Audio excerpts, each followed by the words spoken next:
अस्सलामु अलैकुम वरहमतुल्लाहि वबरकातुहू।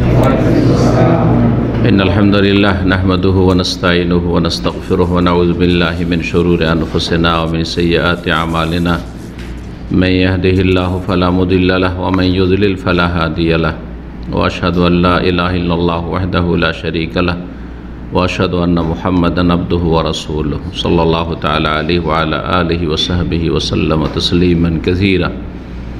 अम्माबाद। सम्मानित दीनी भातृमंडলী, আল্লাহ রাব্বুল আলামিনের প্রশংসা এবং প্রিয় নবী সাল্লাল্লাহু আলাইহি সাল্লামের উপর সালাত ও সালামের পর আজ শনিবার 21শে সফর 1444 হিজরি মোতাবেক 17ই সেপ্টেম্বর 2022 আমাদের ধারাবাহিক আলোচনা মানহাজে সালাফের কতিপয় মূলনীতি, সালাফি মানহাজ বা মানহাজে সালাফ, সাহাবায়ে কেরাম, তাবেঈন, তাবা তাবেঈন, যে যুগটি হচ্ছে আদর্শ যুগ রাসূলুল্লাহ সাল্লাল্লাহু আলাইহি সাল্লামের পরে আমাদের জন্য। সেই যুগে যে ইসলাম ছিল, সেই ইসলাম এবং সেই ইসলামের অনুসারী যারা, তারা হচ্ছেন সালাফ। আমাদের তাদের মূল নীতি, তাদের মতাদর্শের, তাদের মানহাজের মূল নীতির আজকে পর্ব নম্বর 10। কয়েকটি বিষয় নিয়ে আলোচনা করব এর মধ্যে। এর পূর্বে 15টি তাদের মূলনীতির আলোচনা করেছি। 16 নম্বর মূলনীতি হচ্ছে যে যারা দিন সম্পর্কে অজ্ঞ অথবা দিন শিক্ষার ক্ষেত্রে প্রাথমিক অবস্থায় রয়েছেন, মুসলিম সমাজের এমন সাধারণ মানুষ যারা দিন সম্পর্কে তেমন জ্ঞান রাখে না, জ্ঞানী নয়, ওয়াকিফাল নয়, তাদের সাথে তারা যদি কোনো রকমের অপরাধমূলকও কথা বলে, অন্যায় কথা বলে, তাদের সাথে নম্রতা অবলম্বন করতে হবে, ভালো আচরণ করতে হবে, নম্র আচরণ করতে হবে। যদিও তারা খারাপ করে, খারাপের সাথে খারাপ এটা নয়, খারাপকে খারাপ দিয়ে দূর করা আল্লাহ শেখাননি। এটা সব জায়গায়, তবে বিশেষ করে অজ্ঞদের ক্ষেত্রে আরও বেশি এর গুরুত্ব। প্রাথমিক অবস্থায় মুসলিম সমাজের অধিকাংশ লোকের অবস্থা এরকমই, দিন সম্পর্কে তেমন জ্ঞান নেই, সুতরাং তাদের দ্বারা অন্যায় হওয়া, তাদের মুখ দিয়ে অন্যায় কথা বের হওয়া, তাদের জীবনে পাপ থাকা স্বাভাবিক। সুতরাং তাদের সাথে তাদের সংশোধনের জন্য তাদের দাওয়াতের ক্ষেত্রে নম্রতা অবলম্বন করতে হবে, নরম ভাষায়, নরম আচরণে তাদেরকে আকৃষ্ট করতে হবে। হ্যাঁ, কেউ যদি হঠকারী হয়, দিনের জ্ঞান আছে তারপরও হঠকারী, তখন তার সাথে হয়তো কখনো কখনো শক্ত আচরণ প্রয়োজন হতে পারে। নবী সাল্লাল্লাহু আলাইহি ওয়াসাল্লাম মেরা আদর্শে এরকমটা রয়েছে। কিন্তু কার সাথে? যেই ব্যক্তির সংশোধন নম্র কথায় হবে না, নম্র ভাষায় হবে না, নম্র পন্থা অবলম্বন তার জন্য যেন আপনার সেটি দুর্বলতা, সেই ক্ষেত্রটি ভিন্ন। কিন্তু আসল বিষয় হচ্ছে যে আমাদেরকে যথাসাধ্য নম্র আচরণের মাধ্যমে যারা দিন সম্পর্কে অজ্ঞ তাদেরকে দিনের দিকে আহ্বান করতে হবে। এটি হচ্ছে মানহাজে সালাফের একটি কায়দা।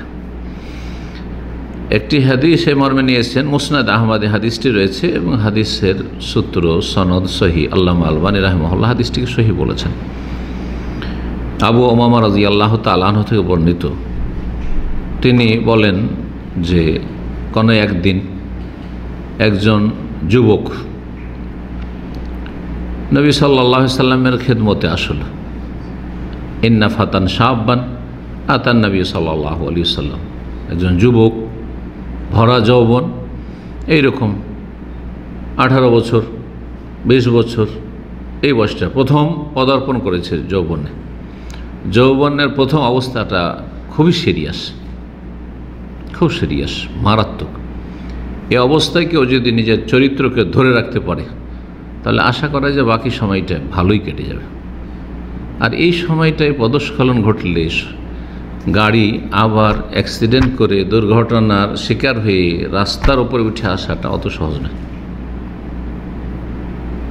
15 থেকে 18, 20, আর একটু বেড়ে যান 25 পর্যন্ত কেউ যদি নিরাপদ থাকে, সচ্চরিত্রের অধিকারী হয়। শুধু নারীদের ক্ষেত্রে সতীত্ব, এটি হচ্ছে হিন্দু সংস্কৃতি। আমরা মুসলিম সমাজের লোকেরা এই ভাষাটি ব্যবহার করি। সতীত্ব কার ক্ষেত্রে? নারীর ক্ষেত্রে। মানে আপনি আপনার স্ত্রীটা চান সতী, কিন্তু আপনার লাইফটা অসৎ, তারপরে কি করে আশা করছেন? আপনি কি করে আশা করছেন? দ্বীন ইসলাম কিন্তু এটা শেখায়নি। যেমন একজন নারী বা যুবতী সতী হবে, সচ্চরিত্রের অধিকারিণী হবে, ঠিক তেমনি একজন যুবক, একজন পুরুষ সচ্চরিত্রের অধিকারী হবে। তার চরিত্রে কোনো রকমের দাগ যেন, ময়লা আবর্জনা না থাকে।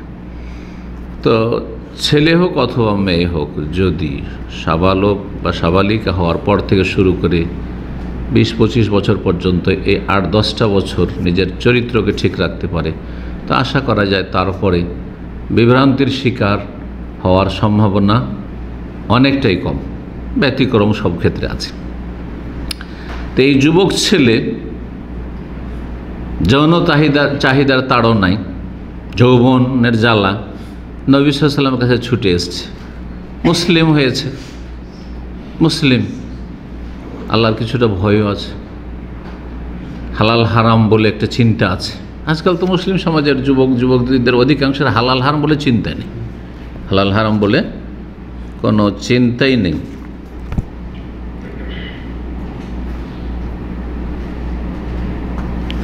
তো হালাল হারাম বলে চিন্তা ছিল, এই জন্য নবী সাল্লাল্লাহু আলাইহি ওয়াসাল্লামের কাছে চলে আসছে ওই যুবক।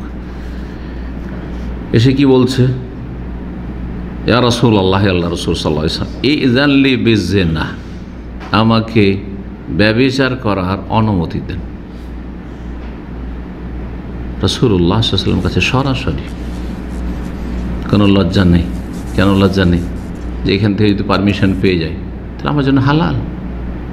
হালাল যেমন বিবাহ, বৈবাহিক সম্পর্ক হালাল, পাক পবিত্র সম্পর্ক। যদি এই অনুমতিটা পেয়ে যায়, আমি বিয়ে করতে পারছি না, সচ্ছলতা নেই, সম্ভব নয় এখন বিয়ে করা, কিন্তু আমি যৌন চাহিদা তাড়নায় আমি থাকতে পারছি না, সুতরাং অনুমতিটা নিয়ে নিই, তাহলে জাহান্নামে যেতে হবে না। এতটুকু একটা যুবক ছেলে যদি এতটুকু চিন্তা হয় জাহান্নাম বলে ভয়, তো এটা কম কথা নয়।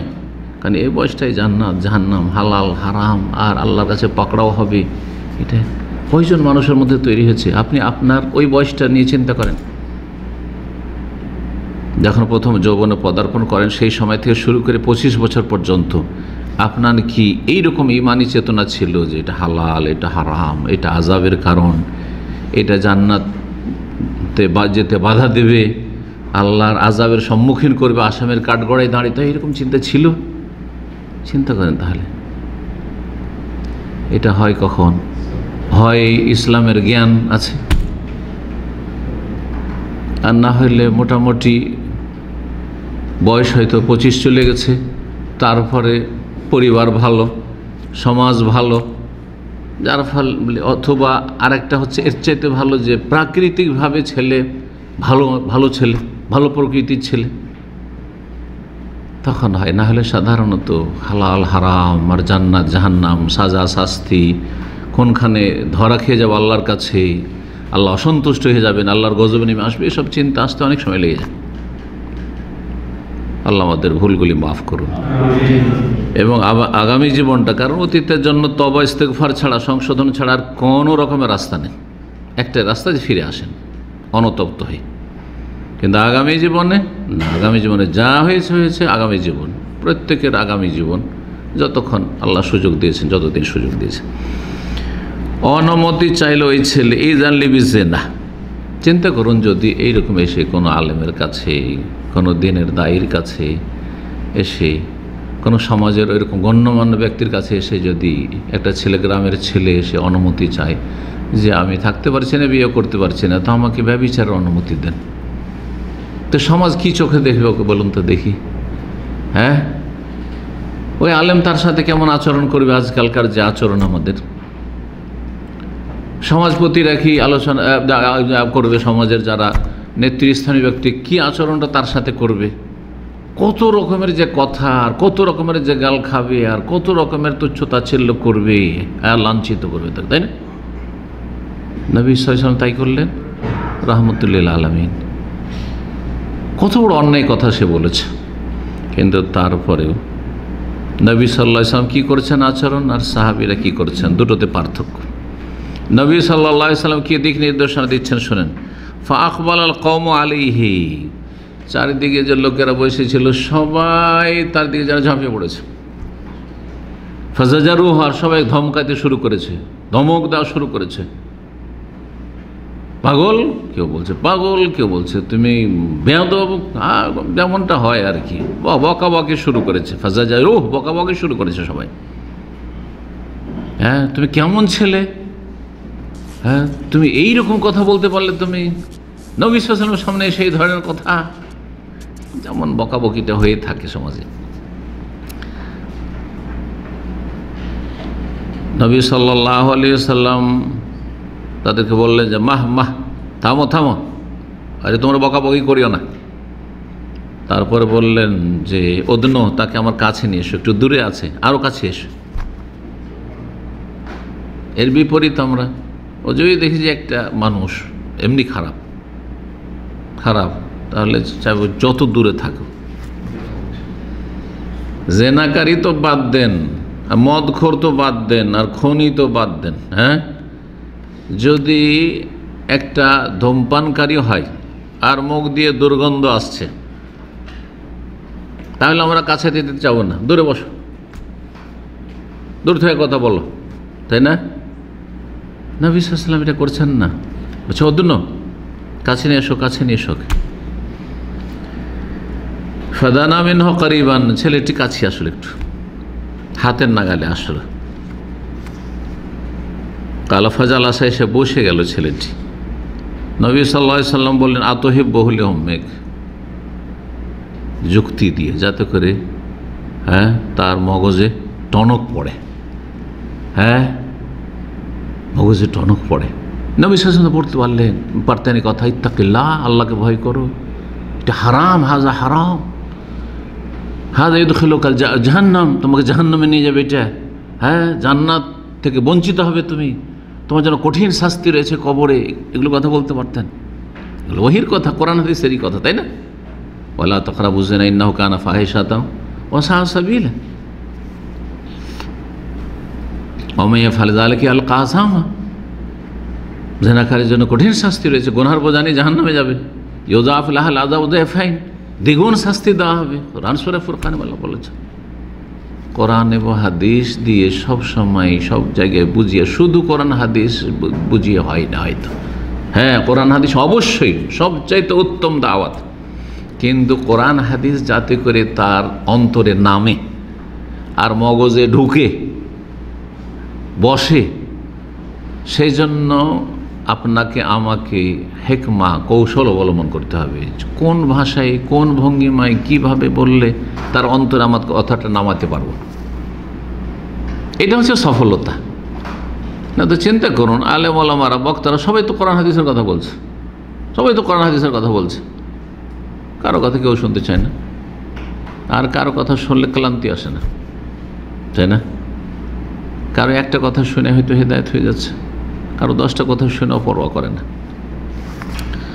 তো নবী সাল্লাল্লাহু আলাইহি ওয়াসাল্লাম বললেন আতহিব্বুহু লিউম্মিক, আচ্ছা বলো তো, তুমি যে ব্যভিচার অনুমতি চাইছো, তোমার মায়ের জন্য এটা কি পছন্দ করো? তোমার মার সাথে যদি কেউ জেনা করে?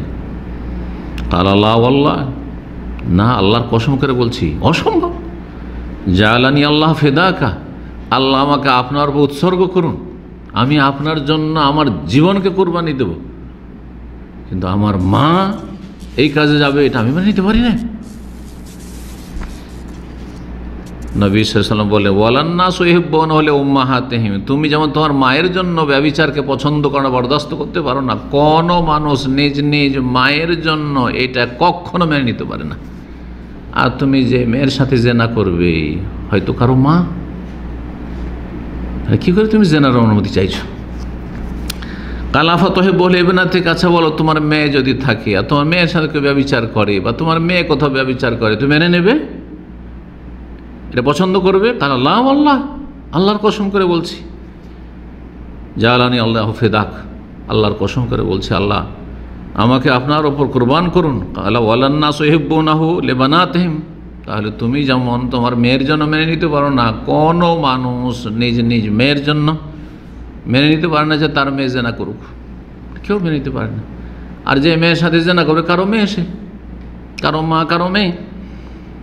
কালাফা তোহে বলি ওখতে, আচ্ছা চলো, মায়ের সাথে মেনে নিতে পারছো না, মেয়ের সাথে মেনে নিতে পারছো না, তোমার বোনের সাথে কেউ যদি ব্যভিচার করে সেটা মেনে নেবে?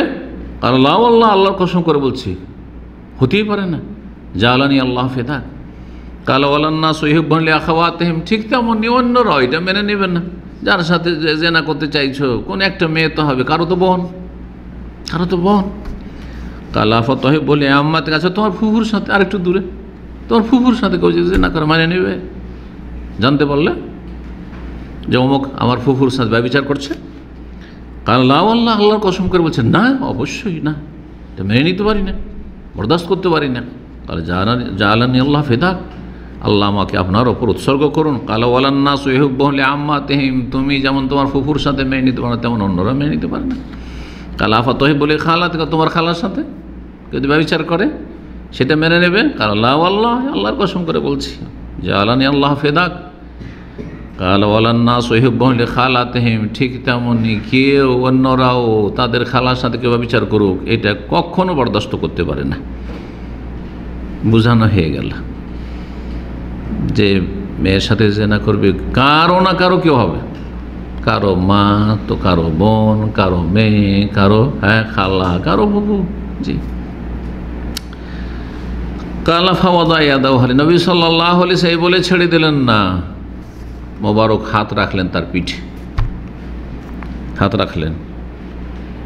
এই হাতের একটা বরকত আছে নবী সাল্লাল্লাহু আলাইহি সাল্লামের, যেটা আমাদের নেই। সোজা কথা, আমরা নবী সাল্লাল্লাহু আলাইহি সাল্লাম ছাড়া আর কারো মাঝে এই বরকতের এতেকাদ রাখি না। এটা হচ্ছে সালাফি আকিদা।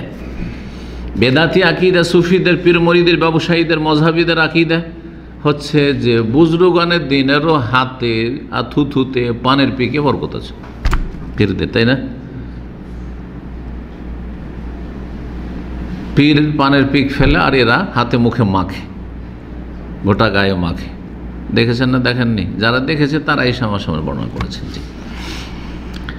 আর উজুর পানি আর খাবার দাবার জুঠা। জি। যারা এইরকম পীরপন্থী, বেদাতপন্থী, বলে হুজুর একটু খাবার একটু রেখে দিন আপনি, আমরা একটু তাবারক নেব।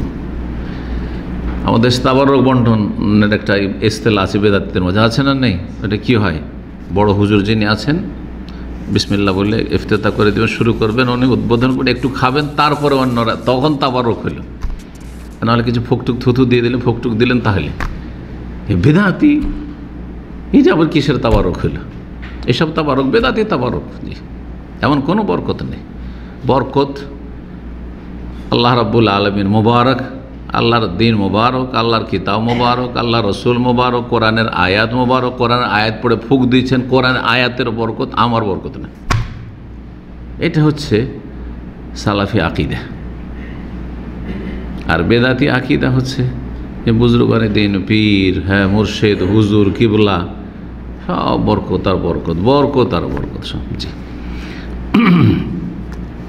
নবী সাল্লাল্লাহু আলাইহি ওয়াসাল্লাম হাত রাখলেন, হাত রাখাতে যেমন একটা বরকত আছে, এছাড়াও আছে বড় ব্যক্তি যদি গায়ে হাত রাখে, ওর একটা ভালো প্রভাব আছে, একটা অনুভূতি আছে, ফিলিংস, যে আমার গায়ে হাত রেখে স্নেহ করেছেন অথবা আমাকে উপদেশ দিয়েছেন, এটা এর একটা ভালো একটা প্রভাব আছে। কিন্তু এটা একটা দাওয়াতি কৌশল।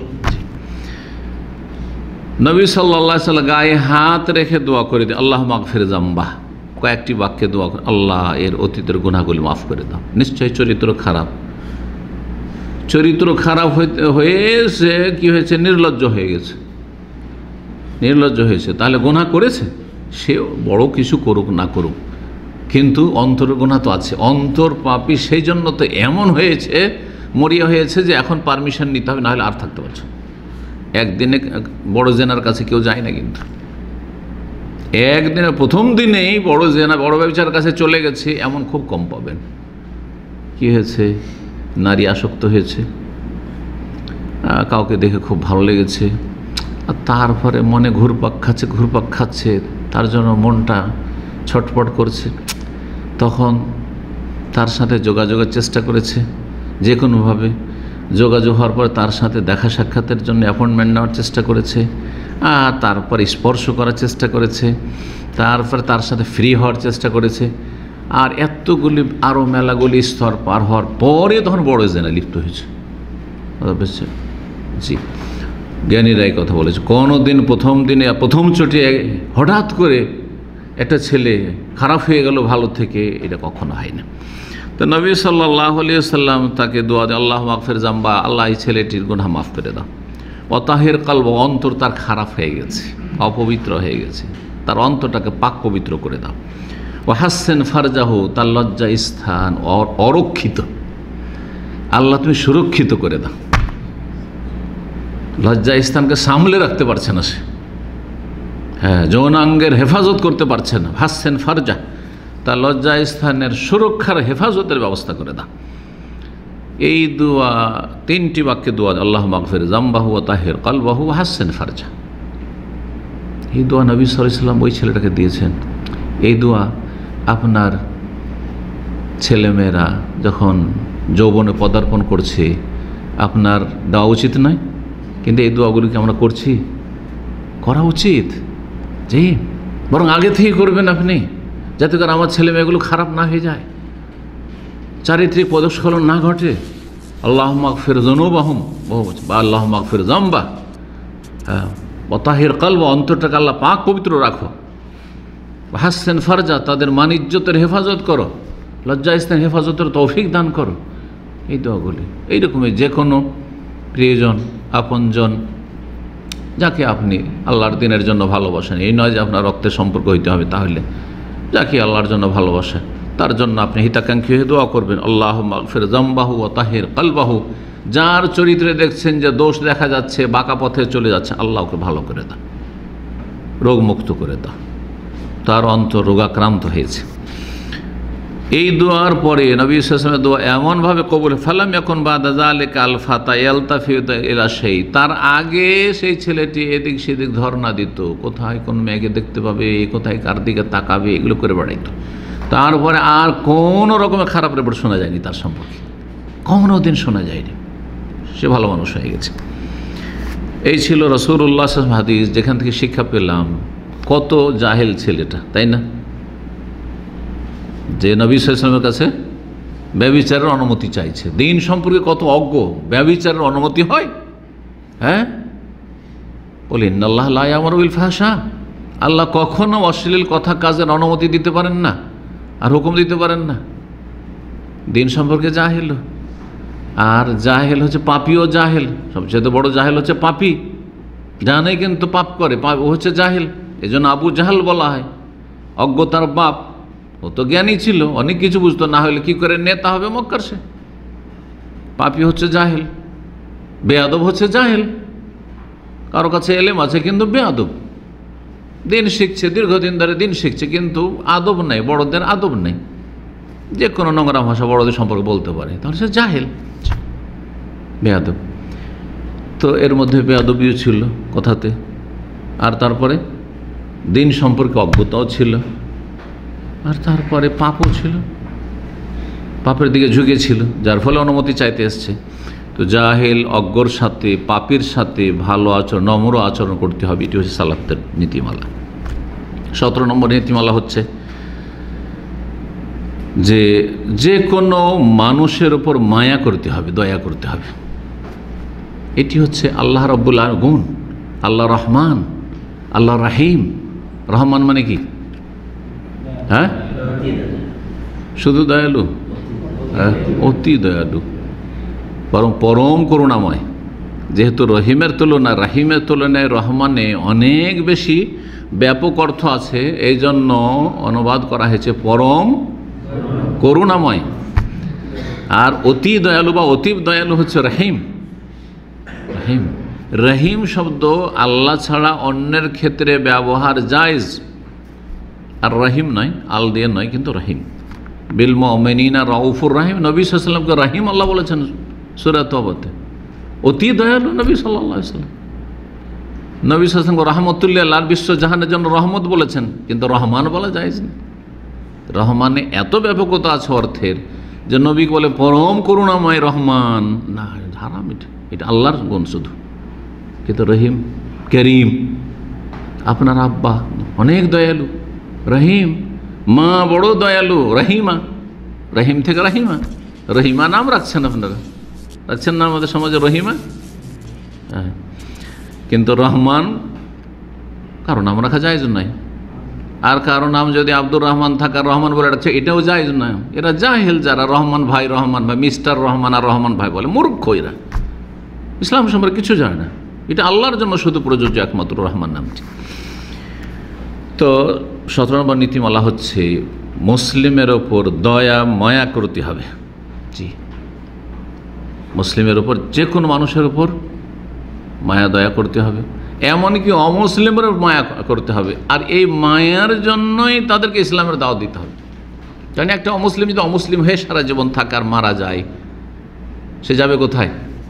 তার পরিণাম চিরস্থায়ী জাহান্নাম। সারা কাল বলা যাবে না যে এত কাল, মরার পর থেকে শুরু করে খালেদিনা ফিহা আবাদা, চিরস্থায়ী জাহান্নামী সে। আগুনে জ্বলা ছাড়া তার কোনো রকমের উপায় নেই, এতে কোনো সন্দেহ নেই, কোনো সন্দেহ নেই। এখন যে রাত, এতে কেউ সন্দেহ করতে পারে, কিন্তু একজন কাফের হয়ে মারা যাবে, মুশরিক হয়ে মারা যাবে, আর সে স্থায়ী জাহান্নামী হবে না, কখনো বের হইতে পারে, এইরকমের কোনো অবকাশ নেই, কোনো সন্দেহ নেই যে সে চিরস্থায়ী জাহান্নামী। তাহলে কেন জাহান্নামে যাবে? আমাদের মতোই তাদের শরীরে রক্ত মাংস আছে, হাড় হাড্ডি আছে। আমরা যদি আগুনে জ্বলি যে কষ্ট, সেটা কাফের জ্বললেও কষ্ট হবে। এই মায়ার চেতনা নিয়ে তাদেরকে ইসলামের দাওয়াত দিচ্ছি। সংখ্যা বাড়ানো উদ্দেশ্য নয়। আমাদের কাছে যেই সংখ্যা আছে, এই সংখ্যায় যথেষ্ট আছে। যদি এগুলো খাঁটি মুসলিম হয়ে যেত তো যথেষ্ট বেশি সংখ্যা আছে, কিন্তু সব আগাছাই বেশি, ধানের চাইতে চিটাই বেশি। আল্লাহ হেফাজত করুন, এবং আল্লাহ সত্যিকার মুসলিম এবং এই সংখ্যাগুলিকে সত্যিকার সংখ্যা আল্লাহ যেন পরিণত করেন। জি, তো মায়া করতে হবে। এই মায়া করার কারণেই আপনি আপনার ছেলে, আপনার স্ত্রী, আপনার প্রিয়জন, আপনার বাপ মা যদি এমন রোগে আক্রান্ত হয়, যেই রোগে অস্ত্রোপচার করে একটা অঙ্গ কর্তন করতে হবে, একটা হাত কেটে ফেলে দিতে হবে, একটা পা কেটে ফেলে দিতে হবে, আরও কিছু ভিতরে কেটে ফেলে দিতে হবে, করতে হচ্ছে না? হচ্ছে না?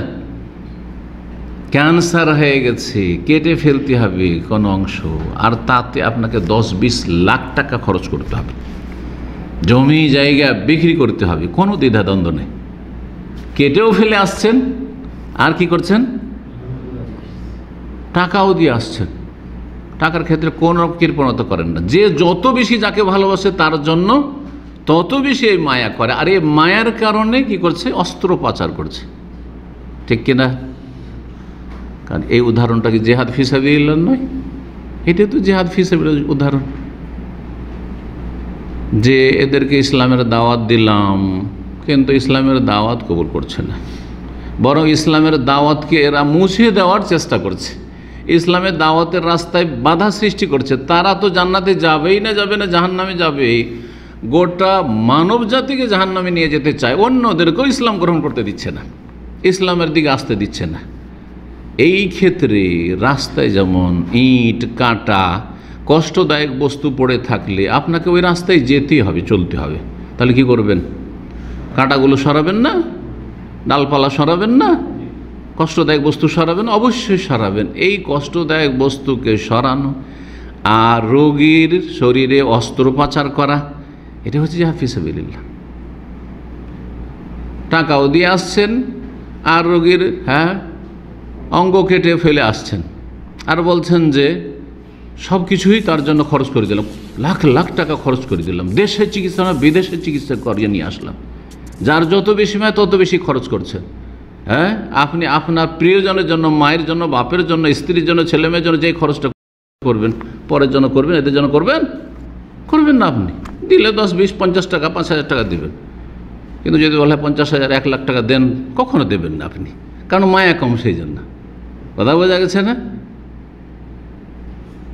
তাহলে বোঝা যাচ্ছে যে জিহাদ ফি সাবিলিল্লাহ তাদের কল্যাণের জন্য, যাতে করে নিজেরা জাহান্নামে না যায় আর অন্যদেরকেও জাহান্নামে না নিয়ে যায়, বরং রাস্তাটা খোলা রাখে। যে আসছে আসতে দাও, জান্নাতের রাস্তা, যে আসছে ওদেরকে আসতে দাও। তুমি ইসলাম গ্রহণ করবে না, করিও না, কিন্তু বাধা দিও না কাউকে। মক্কার কাফেররা যদি এই পথে বাধা না দিত, আমরা মুসলিম হব না, কিন্তু এই রাস্তায় বাধা দেব না, আরবের যারা ইসলাম গ্রহণ করছে করুক, তাহলে তো আর জিহাদ হইতো না। কথা বোঝা গেছে? তো আল্লাহ বোঝার তৌফিক দান করুন।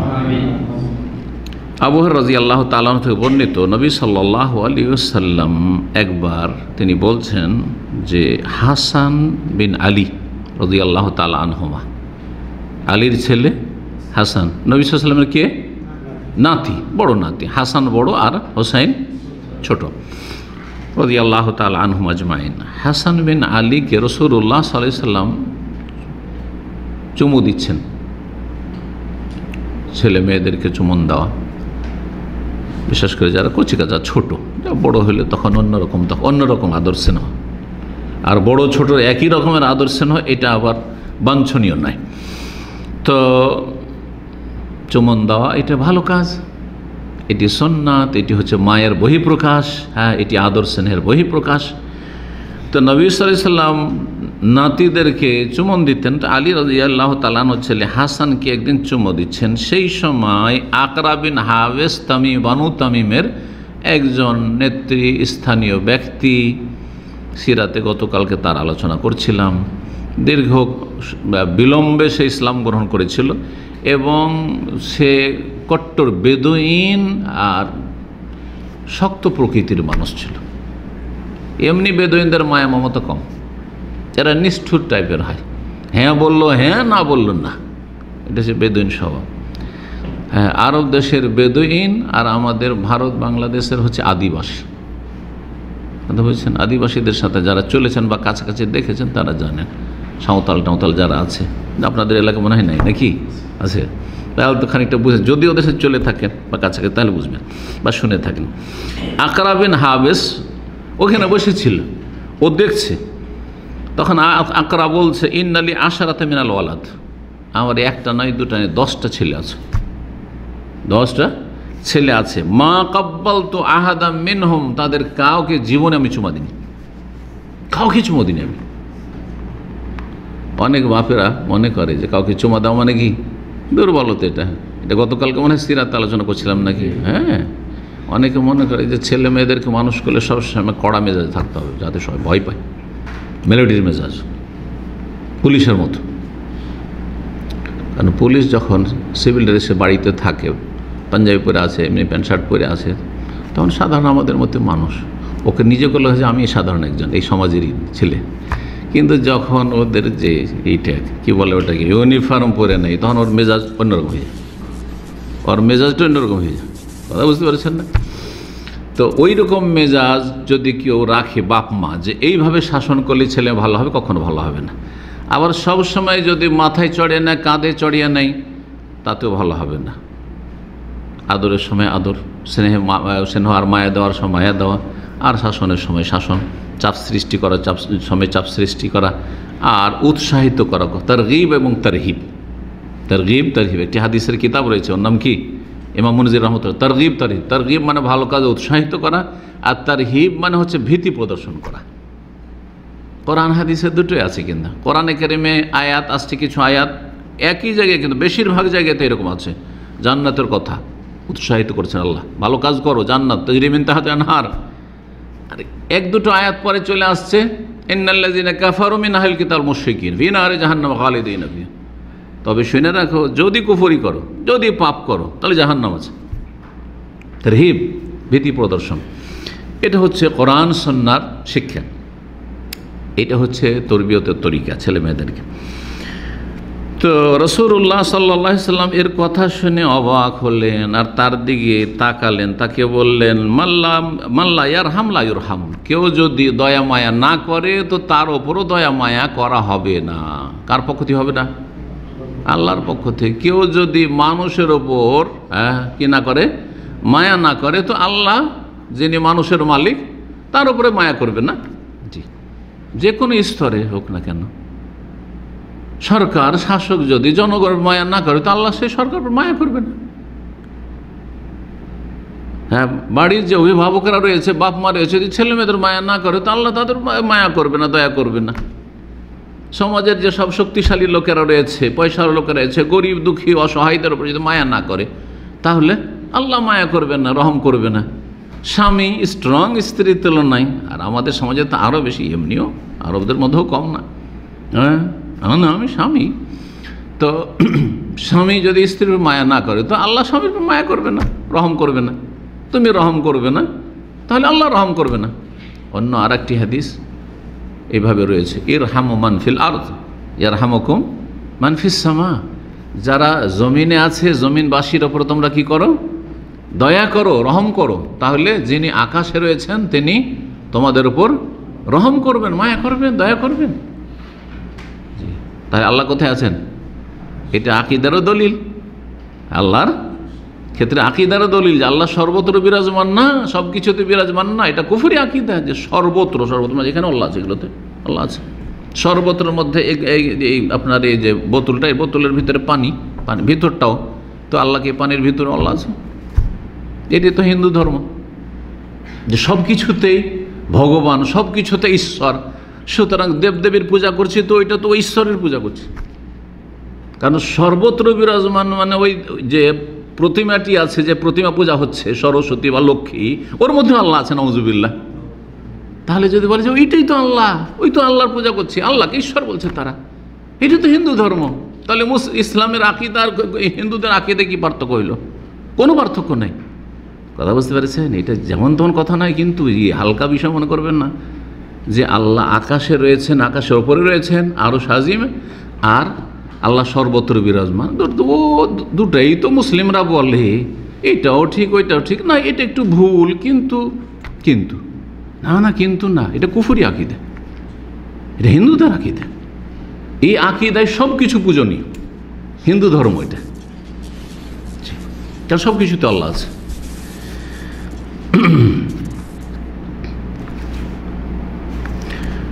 18 নম্বর নীতিমালা মানহাজে সালাফের, সেটা হচ্ছে মানুষের তরবিয়ত করতে হবে বা প্রশিক্ষণ দিতে হবে, শিক্ষা দিতে হবে। কিসের ভিত্তিতে? সহি আকীদার ভিত্তিতে। এই না যে সহি আকীদার খবর নেই আর আপনি ইসলামের অনেক কিছু শেখাচ্ছেন যেমন অন্যান্যরা শেখায়, এটা সালাফি মানহাজ নয়।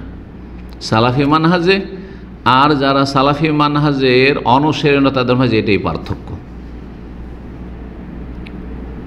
সৌদি আরবের দাওয়াত হচ্ছে নবী সাল্লাল্লাহু আলাইহি সাল্লাম যেইভাবে দাওয়াত শুরু করেছেন, ইয়া আইয়ুহান নাস কুলু লা ইলাহা ইল্লাল্লাহ, লা ইলাহা ইল্লাল্লাহ, আল্লাহ ছাড়া কোনো সত্য মাবুদ নেই, তুফলিহু, সফল হয়ে যাবে। নবী সাল্লাল্লাহু আলাইহি সাল্লাম কি এই কথা চিন্তা করেছেন যে এরা ঘরে ঘরে কত দেবদেবীর পূজা করে, কাবার চারপাশে শুধু 360টা মূর্তি, আর অলিতে গলিতে মূর্তি আর মূর্তি পূজা মক্কায়।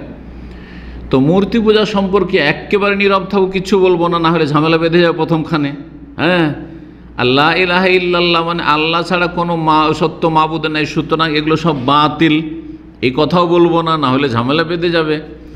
এগুলো থাক, পরে পরে থাক। এখন কি বলবো? সত্য কথা বলো, আমানতের খেয়াল রাখো, হ্যাঁ, ওয়াদা খেলাপি করিও না, আর তারপরে মানুষের উপকার করো, মানুষের ক্ষতি করিও না, সুদ খেও না, ঘুষ খেও না, তারপরে ব্যভিচার করিও না। এগুলো শিক্ষা দিয়েছেন প্রথম? বলেন না কেন? এই শিক্ষাগুলো দিয়েছেন প্রথম, না কিসের শিক্ষা দিয়েছেন? লা ইলাহা ইল্লাল্লাহ শিক্ষা আগে দিয়েছেন। লা ইলাহা ইল্লাল্লাহ, কুলু লা ইলাহা ইল্লাল্লাহ তুফলিহু, এতে সফলতা। কারণ লা ইলাহা ইল্লাল্লাহ যদি ঠিক থাকে, আল্লাহ ছাড়া কাউকে সেজদা করনি, কাউকে ডাকনি, কিন্তু পাপ করে মরেছো, তারপর একদিন জান্নাত পেতে পারো।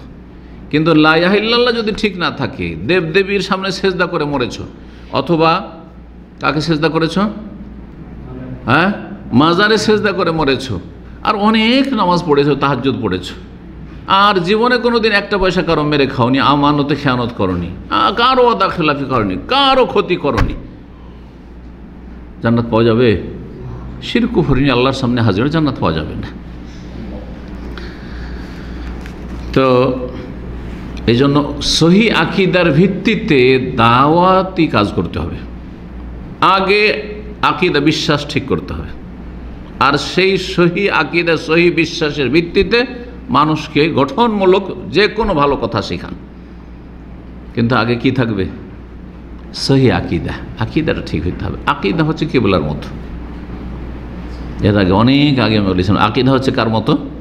কিবলার মতো। নামাজে যখন দাঁড়াইবেন, আগে কেবলা ঠিক করে আল্লাহু আকবার তাকবীরে তাহরিমা দিবেন না, তাকবীরে তাহরিমা দিয়ে নেবেন, তারপর আল্লাহু আকবার। এখন কেবলা এই দিকে আল্লাহু আকবার আমি এরকম করে নিলাম, তারপর এরকম ঘুরলাম, চলবে কি? না, আগে কেবলা মুখী হইতে হবে, আগে কেবলা মুখী হইতে হবে। তো আকীদাটা হচ্ছে কেবলা, বিশুদ্ধ আকীদা আগে ঠিক করে তারপরে ভালো, এটা হচ্ছে ফাউন্ডেশন, ভিত। আপনার ভিত মজবুত, কারণ আপনার আকীদাতে শিরক নেই, বেদাত নেই, আর তারপরে যেটুকু আমল করছেন ঠিকই আছে। জি, ফাউন্ডেশন যদি মজবুত থাকে, ওর 10 তলা 20 তলা 50 100 তলা উঠান না, বড় বড় টাওয়ার করেন না, কিন্তু ফাউন্ডেশন যদি সরা হয়, বেকার হয়, তাহলে একতলাও ঠিকবে না, ভেঙে পড়ে যাবে। ঠিক ওই রকম বেদাতীদের আমলগুলি, অনেক আমল তারা করে, অনেক জিকির আজকার করে, কিন্তু কোনোটাই কাজে লাগে না, বেকার হয়ে যায় সব।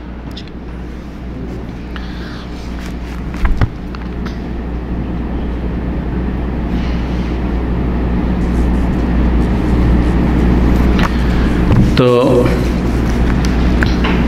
কি বলছিলাম, যে মানুষকে যে শিক্ষা দিতে হবে, তরবিয়ত করতে হবে, আর তরবিয়ত ঘর থেকে, তারপরে পর ও আনফুসাকুম ওয়াহলিকুম নারা, আগে নিজেকে ঠিক করো, ওয়াহলিকুম নিজের পরিবারকে ঠিক করো, আর তারপরে বাইরে। জি, তো যেখানেই করেন না কেন, আপনি সীমিত আকারে করেন অথবা অনেক লোকের মাঝে করেন, আপনি যখন মানুষকে ভালো শিক্ষা দেবেন, সহি আকীদার ভিত্তিতে ভালো শিক্ষা দিতে হবে, সহি আকীদার ভিত্তিতে ভালো শিক্ষা দিতে হবে। জি, আকীদা যেন ঠিক থাকে। আল্লাহ রাব্বুল আলামিন আমাদের যেন তৌফিক দান করেন। অন্যান্য শিক্ষাও দেবেন, কিন্তু আকীদা শিক্ষা আগে। সালাফি মানহাজের কথা বলছিলাম, যে লা ইলাহা ইল্লাল্লাহ দিয়ে শুরু হবে, শিরক যেন না থাকে, বড় শিরক ছোট শিরক আপনাকে চিহ্নিত করতে হবে, আর বড় শিরক ছোট শিরক মুক্ত হইতে হবে, বেদাত মুক্ত হইতে হবে, সুন্নতের অনুসারী হইতে হবে, তৌহিদ ভিত্তিক ইবাদত বন্দেগী হইতে হবে, ঠিক না? এক আল্লাহর জন্য ইবাদত হইতে হবে, এক রসুলের তরিকা হইতে হবে, দুটো মূল কথা মনে রাখবে, তাইলে আমল কবুল হবে। হয়ে গেল কথা না?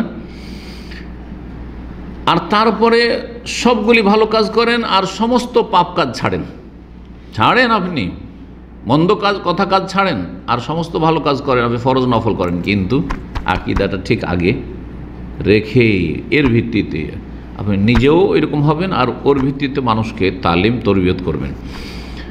পক্ষান্তরে আপনি দেখেন, দুটো দল যেহেতু মাঠে ময়দানে আরও কাজ করছে, যারা সালাফি মানহাজের অনুসারী নয়। একটি হচ্ছে ইখওয়ানি জামাত ইসলামী, যেটা ভারত, বাংলাদেশ, পাকিস্তানে, সেটা হচ্ছে আরব দেশগুলিতে, মেসরে, সুডানে, এইসব দেশগুলিতে হচ্ছে ইখওয়ানুল মুসলিমিন, হ্যাঁ, ব্রাদারহুড।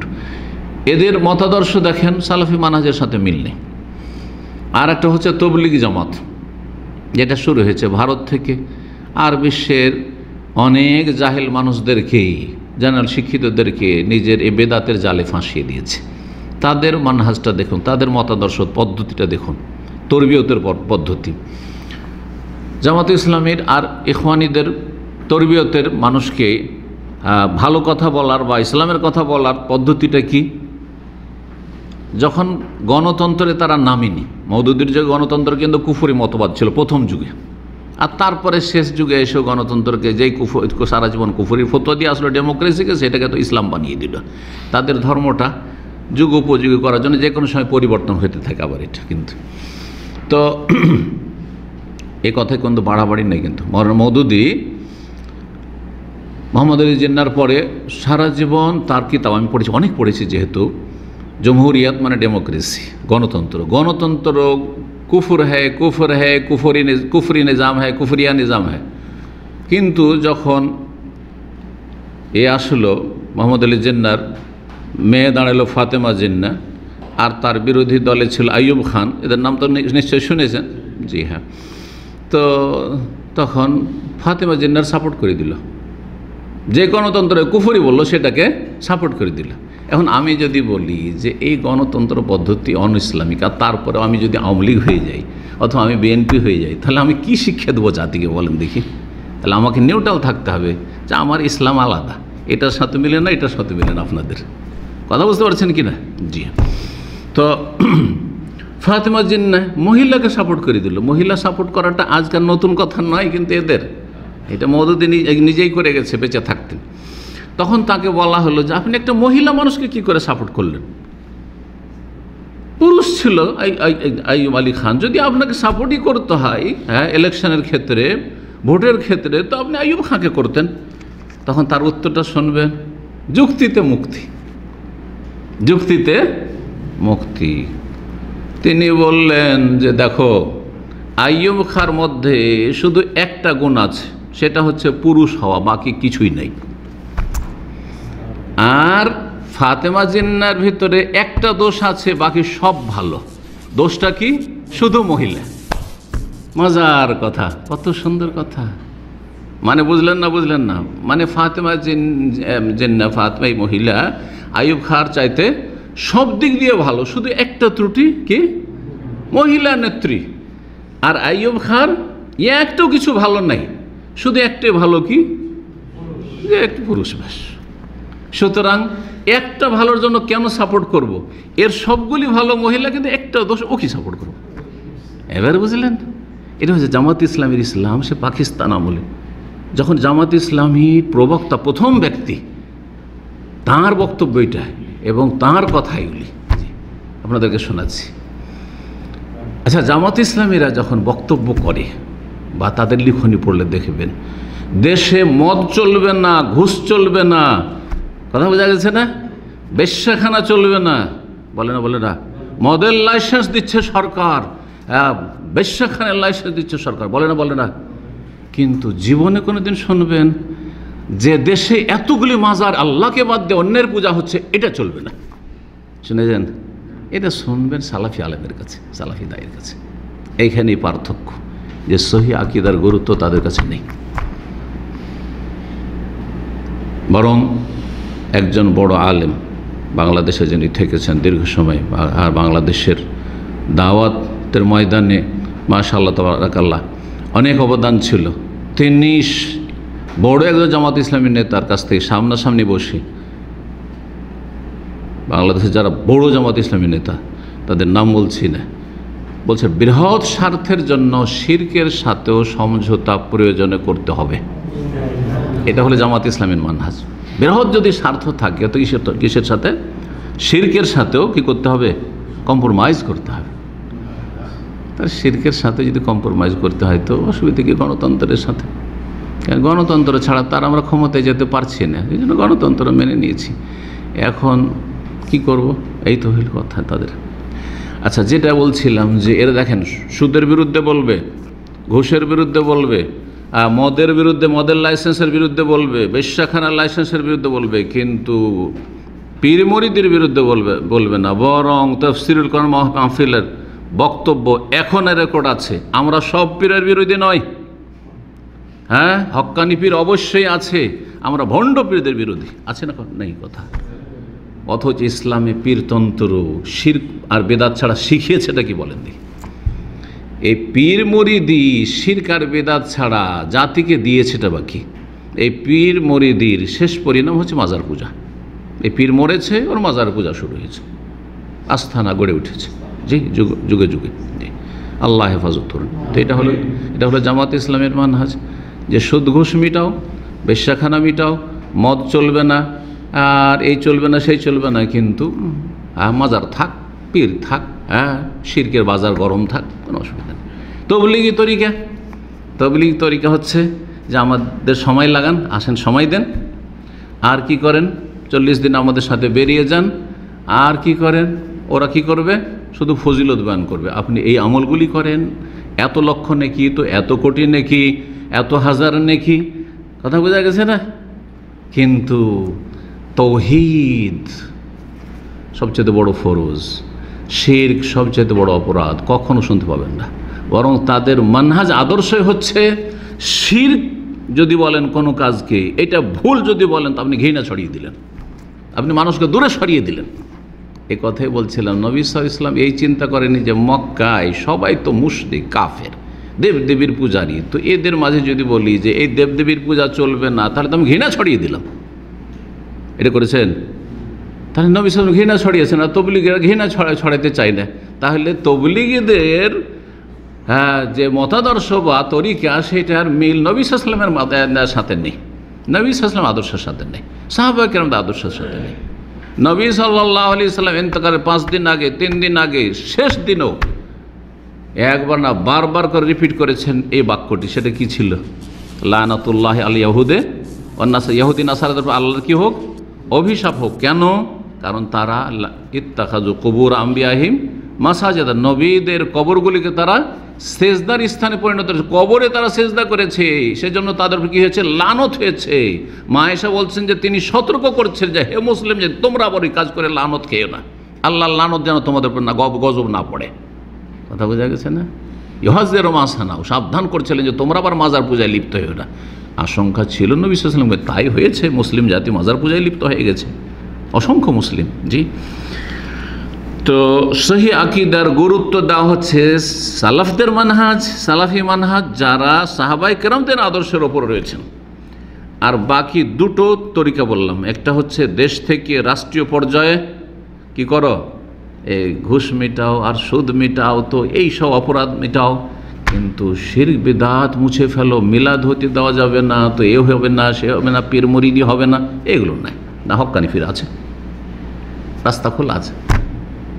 যদি কেউ এসে বলে যে আপনি পীরের বিরুদ্ধে বলেছেন, বাবা আপনার বিরুদ্ধে তো বলেনি, আপনি তো হক্কানি পীর। তো 18 নম্বর মূলনীতির কথা বলছিলাম। একটি হাদিস আছে আবু ওয়াকেদ লাইসি রাদিয়াল্লাহু তাআলা আনহু থেকে বর্ণিত, তিনি বলছেন খারাজনা মা রাসূলিল্লাহ, রাসূলুল্লাহর সাথে আমরা বের হইলাম এলা হুনাইন, হুনাইনের যুদ্ধে।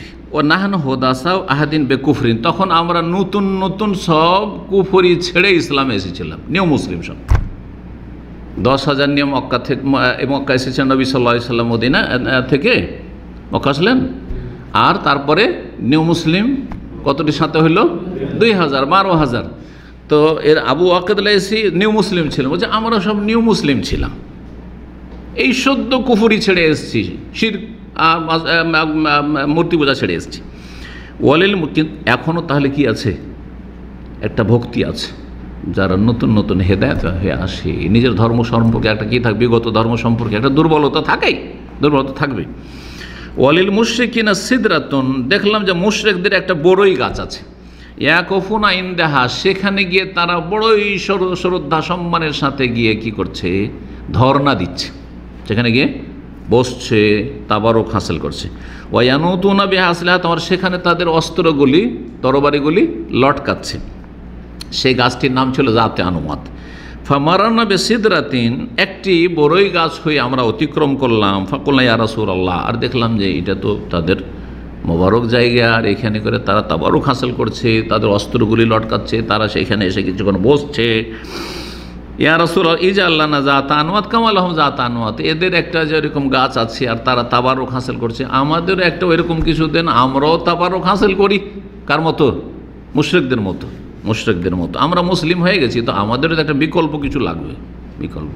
আর এই বিকল্পই হচ্ছে ভারতের লোকেরা, হিন্দুরা মুসলমান হয়েছে, মুসলমান হওয়ার পরে তখন মাজার পূজা শুরু করেছে, মূর্তি পূজা ছেড়েছে, দুর্গা পূজা ছেড়েছে, আর দরগা পূজা শুরু করে দিয়েছে। ব্যাস এইটুকু পার্থক্য হয়েছে। লা ইলাহা ইল্লাল্লাহ পড়িয়ে দেওয়া হয়েছে, কিন্তু তাদের আকীদা শেখানো হয়নি, আকীদা তরবিয়ত দেওয়া হয়নি যে দেখো লা ইলাহা ইল্লাল্লাহ মানে যেমন মূর্তি পূজা চলবে না, তেমন মৃত পূজাও চলবে না।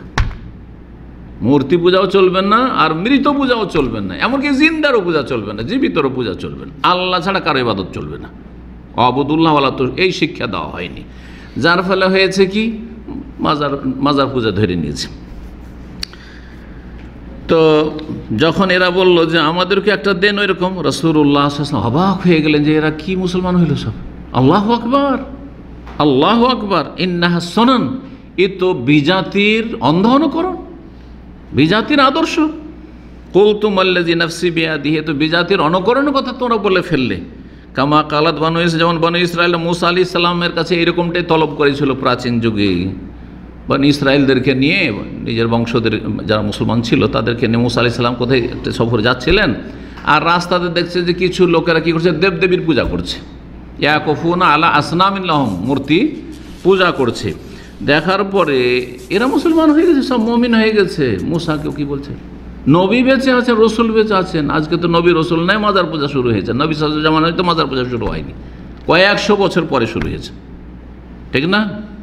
এই ইসলামে তো আলহামদুলিল্লাহ বলেন যে অন্তত 200-500 বছর পর্যন্ত মূর্তি পূজা থেকে আসার পরে মাজার পূজা শুরু করেনি, তারপরে শুরু হয়েছে।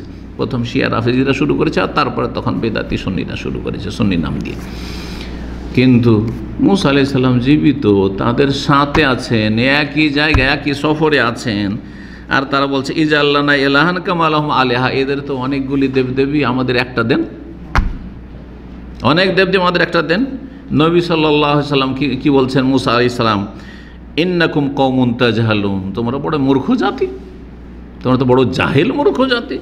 লা তারকাবুন্না সানানা মান কানা ক্বাবলাকুম, নবী সাল্লাল্লাহু তারপরে বলছেন যে তোমরা তোমাদের পূর্বে যেসব জাতিরা চলে গেছে, ইহুদি খ্রিস্টান, তাদের অনুসারী হয়ে যাবে, তাদের অনুকরণ করবে। আজকে দেখেন বিজাতির সভ্যতা কীভাবে মুসলিম জাতিকে গ্রাস করেছে, লেবাস পোশাকে, কাটিং ছাটিংয়ে। লেবাস পোশাক তো হালকা বিষয়, আকিদাতে, ধর্মীয় বিশ্বাসে, সংস্কৃতি সভ্যতায়, বিয়ে শাদিতে, বিয়ে শাদী, হিন্দুর বাড়ির বিয়ে শাদী একটা দেখে আসেন, আর বিদাতি মুসলিম যারা মূর্খ মুসলিম তাদের বাড়ির বিয়ে শাদী দেখেন 19-20, শুধু হয়তো ওই ইজাব কবুলগুলো এগুলো আছে, হ্যাঁ বাস এতটুকু পার্থক্য আছে। আর বাকি ঢোল ঢাক, তারপরে ভিডিও হচ্ছে, অবাধ মেলামেশা, আর হলুদ মাখা, আর তারপরে থুপড়া, তো আরও অশ্লীলতা, নোংরামি, সব একই, যা হিন্দুর বাড়িতে তা মুসলিমদের বাড়িতে। এই হলো ভারত বাংলাদেশের মানুষের অবস্থা। লা তারকাবুন্না সানানা মান ক্বাবলাকুম, তোমাদের পূর্বে যেসব জাতিগুলি ছিল সেই সব জাতির তোমরা অনুসারী হয়ে পড়বে। ইমাম তিরমিজি রাহিমাহুল্লাহ হাদিস বর্ণনা করেছেন এবং তিনি হাদিসটিকে সহিহ বলেছেন। এখানে আজকের আলোচনা শেষ করছি। আল্লাহ রাব্বুল আলামিন আমাদের গুনাহ খাতা মাফ করেন, ভুল ভ্রান্তি মাফ করেন এবং নেক আমলের তৌফিক দান করেন, এবং আমাদেরকে রাসূলুল্লাহ সাল্লাল্লাহু আলাইহি সাল্লামের, তারপরে সাহাবায়ে কেরাম, তাবেঈন, তাবেঈন, যারা রাসূলুল্লাহ সাল্লাল্লাহু আলাইহি ওয়াসাল্লামের নির্ভেজাল অনুসারী ছিলেন, তাদের নির্ভেজাল অনুসরণের তৌফিক দান করেন। আল্লাহর সমস্ত রকমের বিভ্রান্তি থেকে, গুমরাহি থেকে আল্লাহ যেন বাঁচিয়ে রাখেন। ওয়া সাল্লাল্লাহু ওয়া সাল্লামা আলা নবিয়িনা মুহাম্মদ ওয়া আলা আলিহি ওয়া সাহবিহি আজমাইন।